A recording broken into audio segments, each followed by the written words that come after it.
You know, I've always been the kind of guy who notices the little things, the way a shadow falls just a bit too long in the afternoon sun, or how a streetlight flickers in a pattern that doesn't quite feel random. My name's Eduardo Vargas, and I'm 42 now, living in this quiet little town called Eldridge Hollow, tucked away in the rolling hills of upstate New York. It's the sort of place where everyone knows your name, but not much else happens beyond the annual Harvest Festival and the occasional gossip at the diner. I grew up here, left for college in the city, chased dreams of being a journalist that fizzled out into freelance writing gigs, and came back about 10 years ago after my folks passed. Inherited their old Victorian house on Maple Street, the one with the creaky porch, and the attic full of dusty memories. Life's been steady, almost boring, until that one night last summer when everything shifted. I was scrolling through Google Maps, planning a road trip to visit an old friend, and that's when I saw it, or rather, didn't see it. Eldridge Hollow was gone, wiped clean off the map like it had never existed. And let me tell you, that moment, it hit me like a cold wave crashing over my chest, making my heart stutter. What if I told you that when it came back a few days later, it wasn't the same town anymore? Buildings twisted in ways they shouldn't, people whispering secrets that echoed in my head long after they stopped talking, and a fog that seemed to swallow sounds whole. Stick with me here, because this isn't some campfire tale. This happened to me, and by the end,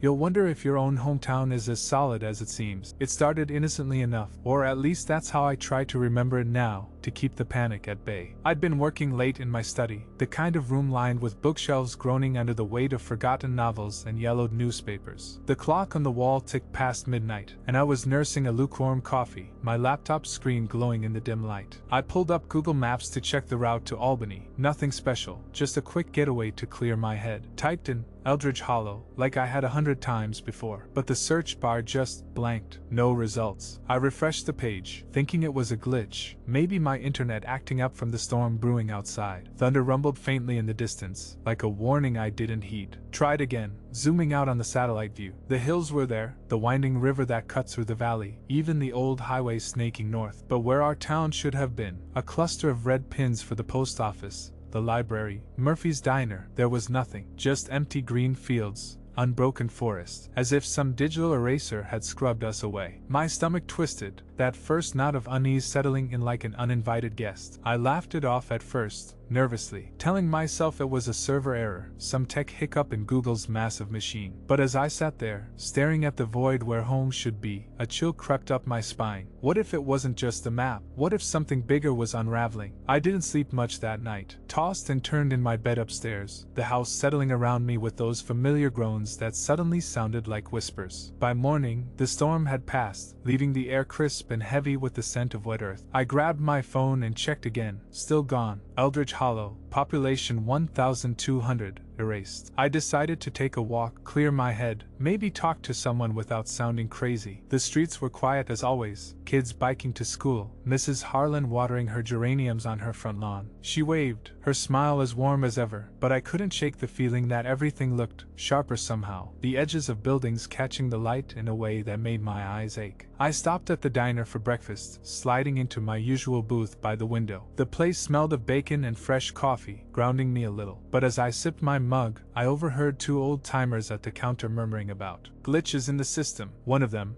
old Mr. Wilkins, leaned in and said something about his GPS acting funny the night before, directing him in circles out by the old mill. I froze, fork halfway to my mouth. Was it spreading? I didn't join the conversation, didn't want to seem unhinged, but that whisper of doubt grew louder in my mind. By afternoon, I'd convinced myself to dig deeper. Back home, I fired up my computer and started searching forums, Reddit threads about maps glitching. Most were benign, temporary outages, updates in progress. But buried in the comments, there were stories that made my skin prickle. Towns vanishing for days, only to reappear with streets renamed or landmarks shifted. One user claimed their childhood home was gone forever, replaced by a park that no one remembered building. I bookmarked them, my pulse quickening. What if Eldridge Hollow wasn't coming back? And worse, what if we were all fading with it? As the days blurred into one another, the absence on the map started bleeding into real life. It was subtle at first, the kind of changes you dismiss as imagination until they pile up. On the second day, I noticed the sign at the town entrance, the weathered wooden one that read, "Welcome to Eldridge Hollow, EST 1852, looked faded, the letters blurring like ink running in rain. I drove out there myself, pulling over on the shoulder of the road, gravel crunching under my tires. Up close it was worse, the paint chipped in patterns that almost formed shapes, faces maybe, staring back. I reached out to touch it, and a static shock zapped my fingers, making me yank back. No one else seemed to notice. I tried calling my friend in Albany, but the line crackled with interference, his voice cutting in and out like he was speaking from underwater. "Eduardo, you there? Sounds like you're in a tunnel or something." I hung up, frustration mixing with a growing dread. That evening, as dusk settled, I walked the neighborhood, the street lights humming to life one by one. But tonight, the hum was off-key, a low vibration that resonated in my chest. And then, in the park at the end of my street, I saw it, a swing set creaking on its own, chains swaying gently despite the still air. No kids around, no wind. I stood there, frozen, watching it move back and forth, the rhythm hypnotic and wrong. My breath came shallow, and for a split second, I swear I heard laughter, faint, echoing, like it was coming from inside the ground. I turned and hurried home, locking the door behind me, but the unease followed, settling into the corners of the house like dust. By the third day, the isolation felt tangible, a weight pressing down. I avoided going out much, sticking to my study, obsessively refreshing Google Maps every hour. Still nothing. The town felt quieter, too, fewer cars on the road, shops closing early. I ventured to the library, hoping for some old maps or records to prove we existed. The building was dim, shelves casting long shadows that seemed to shift when I wasn't looking. Miss Ellis, the librarian who'd known me since I was a kid, handed me a dusty atlas without a word, her eyes distant, like she was listening to something far away. Flipping through the pages, Eldridge Hollow was there in print, marked clearly. But when I compared it to my phone's screen, blank. The contrast made my head spin. As I left, a book fell from a high shelf, thudding to the floor at my feet. I picked it up, an old folklore collection, open to a page about forgotten places, towns that slipped between worlds when no one was watching. Superstition, I told myself, but the words burrowed in. Once lost, they returned changed, hungry for what was left behind. I shoved it back, heart pounding, and stepped outside into a fog that hadn't been there moments before. It rolled in thick, muffling sounds, turning the familiar streets into a hazy labyrinth. I got turned around twice on the way home, swearing the alleys had lengthened, the houses leaning in closer. That night, sleep evaded me again. Lying in bed, I heard footsteps outside my window, slow, deliberate, circling the house. I peeked through the curtains, but the fog swallowed everything. Just my imagination,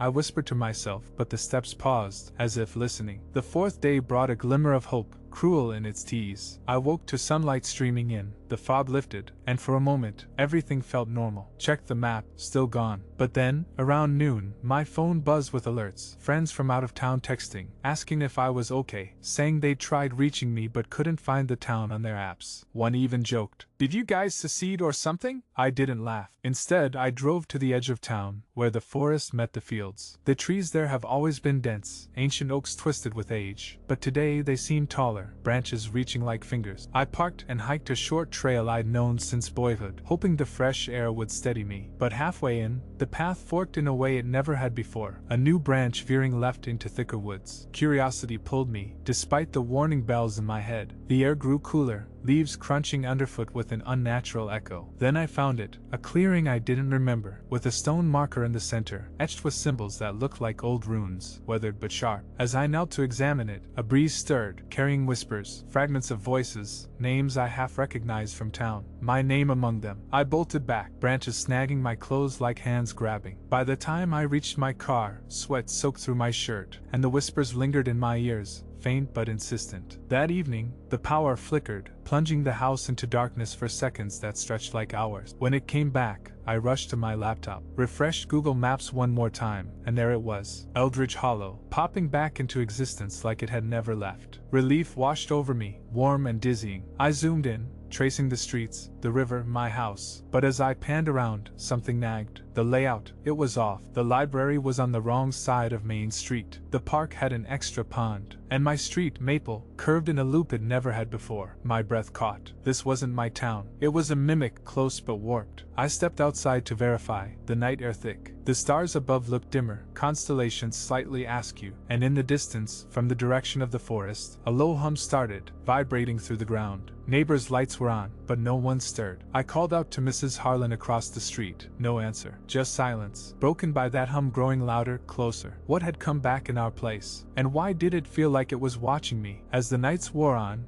the changes deepened, subtle knives twisting in the familiar. I'd wake to find objects in my house rearranged, books alphabetized differently, photos on the mantel tilted at odd angles. At first, I blamed forgetfulness, my mind playing tricks from lack of sleep, but then came the mirrors. Every reflective surface in the house showed a delay, my movements echoing a split second late, like I was out of sync with reality. Staring into the bathroom mirror one morning, brushing my teeth, I saw my reflection blink when I didn't. I dropped the toothbrush, splashing water everywhere, and backed away, heart hammering. The town outside mirrored this discord. Walking to the diner, I noticed doors that weren't there before, leading to alleys that dead-ended into walls overgrown with ivy that pulsed faintly, like veins. People moved through their routines, but their eyes, their eyes held a glassy sheen, focusing just past you, as if seeing something else. Mr. Wilkins at the counter nodded when I sat down, but his smile stretched too wide, teeth gleaming unnaturally. He poured coffee without asking, the steam rising in shapes that lingered too long in the air. I sipped it, tasting bitterness that clung to my tongue, and overheard whispers from the booth behind me, words in a language I didn't know,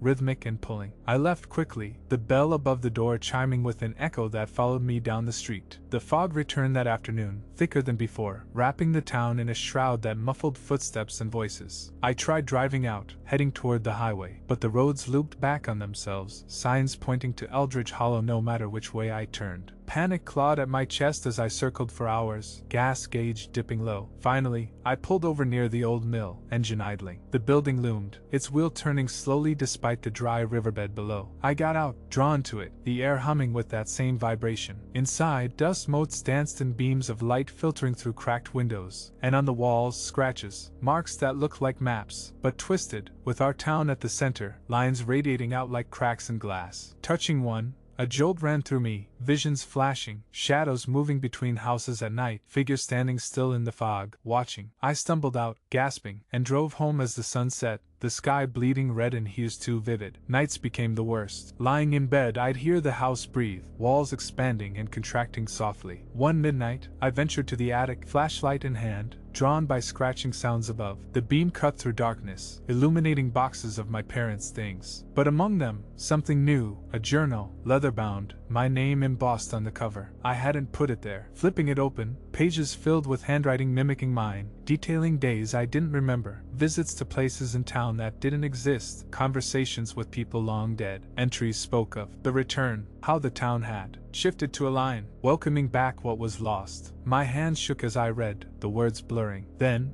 a floorboard creaked behind me. I spun, light catching a shape in the corner, tall, indistinct, dissolving into shadow as I stared. I fled downstairs, journal clutched tight, locking myself in the study. Sleep came in fits, dreams of walking endless streets where buildings whispered secrets, doors opening to voids. By the week's end, the mimicry grew bolder. I found footprints in the dew on my lawn, bare feet, too small to be mine, leading to the porch but not away. Inside, the phone rang at odd hours, silence on the other end when I answered, broken by faint breathing. I stopped picking up. Venturing to the forest edge again, the stone marker was gone, replaced by a hollow in the ground, earth freshly turned as if something had crawled out. Roots nearby twisted into shapes resembling hands, reaching up. As I backed away, leaves rustled without wind, and a voice, not quite human, murmured my name from the trees. Eduardo. Soft, inviting, like an old friend. I ran, thorns tearing at my sleeves, bursting back into town where the fog waited, thicker, alive. That voice from the trees clung to me like damp fog on skin, repeating my name in a way that made it sound foreign, like it belonged to someone else. I didn't stop running until I was back on Maple Street, lungs burning, slamming the front door and sliding the deadbolt as if a simple lock could keep out whatever was calling. The house felt different that night, colder, the air thicker, like it was holding its breath. I didn't turn on many lights, just a lamp in the study, and sat there with the journal I'd found in the attic open on the desk. The handwriting was mine, down to the slight slant on the G and the heavy cross on the T, but the words weren't. Page after page described walks I'd never taken, conversations with neighbors who'd died years ago, and worse, entries about watching myself from windows, from across the street, from the tree lean. One line chilled me to the bone. He still thinks he's the original. Soon he'll understand we're all borrowed now. I closed it, hands trembling, and pushed it into a drawer, but the words stayed lit behind my eyes. Sleep didn't come. Instead, I listened to the town breathing outside.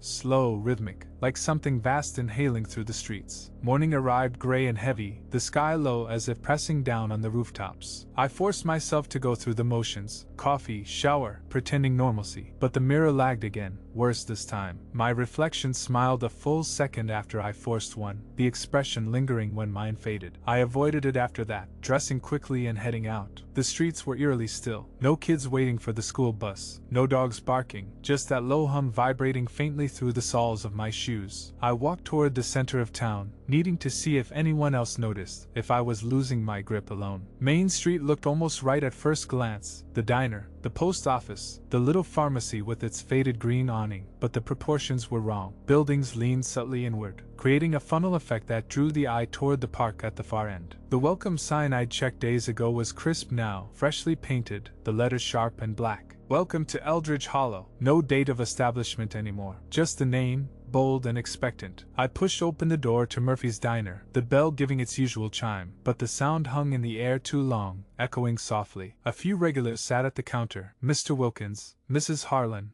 old Doc Reynolds, but they didn't look up right away. When they did, their movements synced in a way that made my skin crawl, heads turning at the exact same moment. Wilkins poured coffee into a cup that was already waiting for me at my booth, steam curling up in perfect spirals. "Morning, Eduardo," he said, voice flat but polite. The others nodded in unison. I sat, wrapping my hands around the mug for warmth, though the ceramic felt oddly cool. No one spoke after that. They just watched, eyes reflecting the fluorescent lights in a way that made them look depthless. I tried small talk. "Quiet today, huh?" But the words fell flat, absorbed into the hush. Outside the window, fog drifted between the buildings, slow and deliberate, shaping itself into vague silhouettes that dissolved when I stared too hard. I left the coffee untouched and slipped out, the bell chiming again, longer this time, like it was reluctant to let me go. The library was my next stop, hoping Miss Ellis might have answers, or at least acknowledge something was wrong. The building stood taller than I remembered, windows darker, reflecting the street like black mirrors. Inside, the air smelled of old paper and something metallic underneath. Shelves stretched higher, ladders leaning against them at impossible angles. Miss Ellis was at the desk, sorting returns with mechanical precision. When I approached, she looked up slowly, her glasses catching the light. "Looking for something specific, Eduardo?" Her voice was soft, almost kind, but it carried that same distant quality I'd noticed before. I hesitated, then asked about local history books, anything on the town's founding or old maps. She led me to a section I didn't recognize. Rows of volumes bound in dark leather, titles embossed in languages that hurt to focus on. One caught my eye, The Hollow Between. I pulled it down, dust rising in motes that hung suspended too long. Flipping through,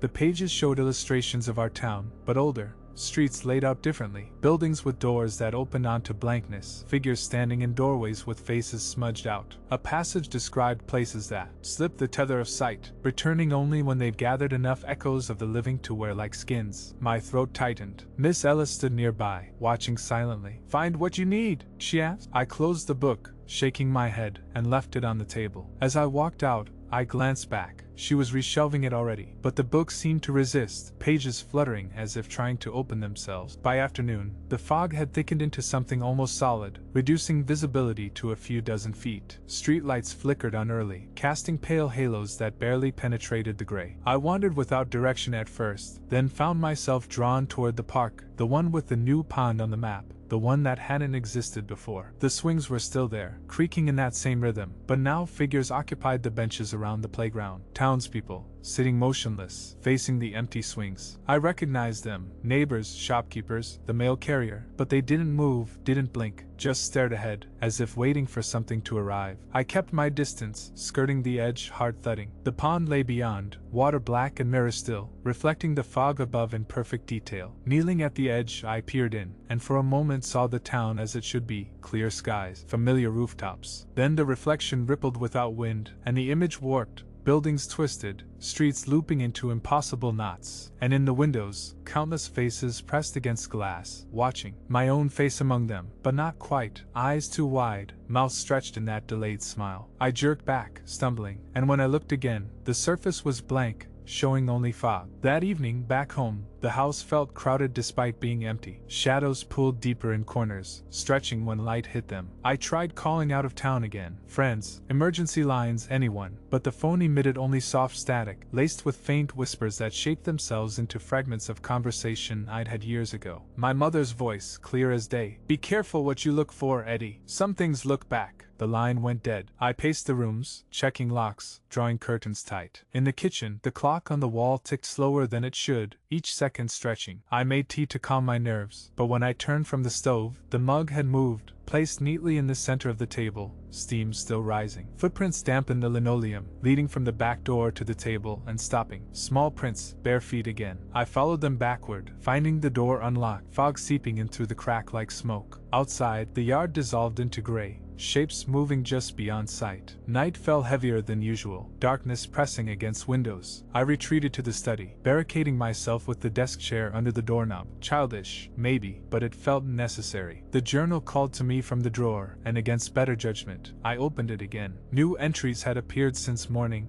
ink still wet. They described my day in detail, walking to the diner, the library, the park, written as if I'd chosen each step willingly. The last line read, "He's starting to see. Soon he'll join the watching." I slammed it shut, pulse racing. Then the power cut out, plunging everything into black. No storm outside, just sudden void. In the silence, scratching started, soft at first, from the walls, then the ceiling, then beneath the floor. Circling, patient, I grabbed the flashlight, beam trembling as I swept it around. Shadows retreated from the light, but slowly, reluctantly. The scratching paused when the beam hit certain spots, as if whatever made it was considering the light. Minutes stretched into hours. At some point, exhaustion pulled me under despite the fear, head dropping to the desk. I woke to faint dawn filtering through curtains, power restored, house quiet again. But something had changed while I slept. The journal lay open beside me, a new page filled with careful block letters, not my handwriting this time. "We waited for you to notice. The hollow was empty too long. Now it's full again, with all of you wearing the shapes we borrowed. But one piece is still loose. You." Below it, a simple drawing, the stone marker from the forest, but now with my silhouette standing before it,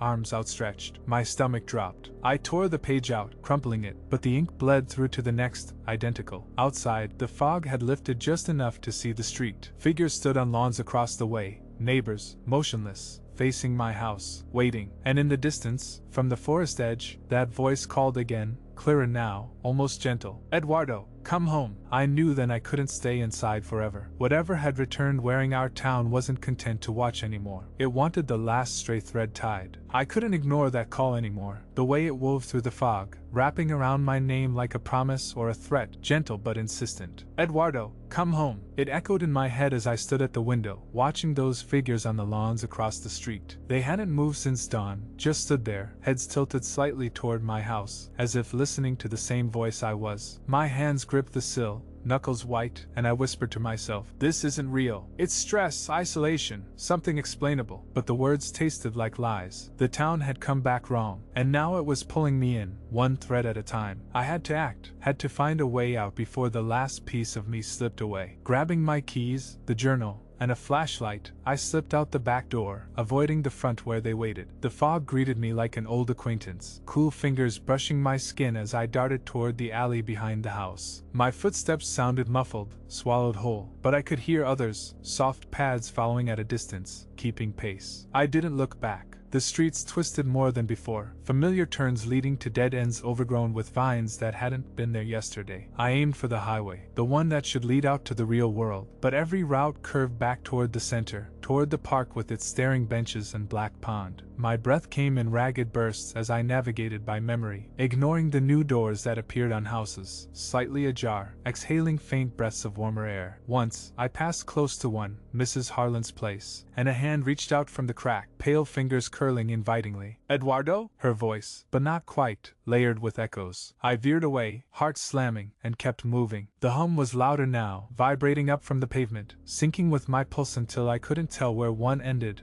and the other began. Streetlights flickered overhead, casting shadows that danced ahead of me, outlining shapes that mimicked my stride. Were they mine, or something else's, leading the way? After what felt like hours but couldn't have been, the sky stayed that perpetual gray. I found myself at the forest edge again, the trees looming like sentinels. The voice was stronger here, coming from deeper in, not just calling my name but weaving in memories, childhood games in these woods, my parents' laughter, moments I'd forgotten, tempting, almost soothing. I hesitated at the tree lean, flashlight beam cutting through the mist, illuminating twisted roots and low-hanging branches that seemed to form arches, inviting paths. The journal in my pocket felt heavy, a reminder of the entries that weren't mine. What if going in was the only way to understand, to fix whatever rift had opened? But fear rooted me. Stories from that folklore book flashed back, towns slipping away, returning hungry. Hungry for what? Echoes, it said. Lives to fill the hollow. I shook my head, turning to leave, but the fog had thickened behind me, blocking the town. No choice now. I stepped in. The woods enveloped me immediately, sounds deadening further, leaves crunching underfoot with delayed echoes, like the ground was reluctant to acknowledge my presence. The path, the one that had forked unexpectedly before, unfurled clearly now, almost groomed, free of debris. My flashlight played over trunks etched with faint markings, similar to those on the stone marker, spirals, lines intersecting in patterns that made my eyes water if I stared too long. The air grew cooler, heavier with the scent of damp earth, and something sweeter, like overripe fruit. Whispers started then,